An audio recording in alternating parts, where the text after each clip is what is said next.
അത്തമെത്തും മുമ്പേ നേന്ത്രക്കായ ചില്ലറ വില കിലോയ്ക്ക് 70 രൂപയിലെത്തി.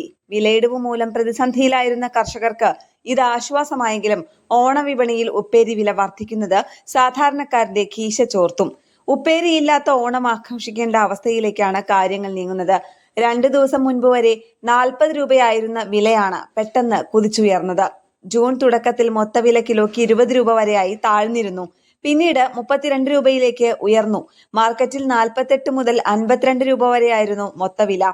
കഴിഞ്ഞ കാലവർഷക്കെടുതിയിൽ ജില്ലയിലെ പ്രധാന വാഴകൃഷി മേഖലകളായ തിരുവാണിയൂർ, മഴുവന്നൂർ, കാലടി എന്നിവിടങ്ങളിൽ ആയിരക്കണക്കിന് വാഴകൾ കാറ്റിലൊടിഞ്ഞു. കൃഷിയിടങ്ങളിൽ വെള്ളം കെട്ടിനിന്നതോടെ വാഴകൾക്ക് ചീയൽ ബാധിക്കുകയും ചെയ്തു.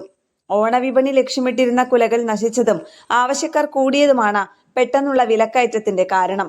തമിഴ്നാട്ടിലെ ട്രിച്ചിയിൽ നിന്നുള്ള നേന്ത്രക്കായയുടെ വരവ് കുറഞ്ഞതും കർണാടക ഉൾപ്പെടെയുള്ള അതിർത്തികളിൽ നിയന്ത്രണങ്ങൾ വന്നതും വില ഉയരാൻ കാരണമായി. ഇതോടെ സംസ്ഥാനത്തെ കർഷകരിൽ നിന്ന് ഉയർന്ന വിലയ്ക്ക് നേന്ത്രക്കായ വാങ്ങാൻ കച്ചവടക്കാർ നിർബന്ധിതരായി. ന്യൂസ് ഡെസ്ക് കേരള പ്രണാമം.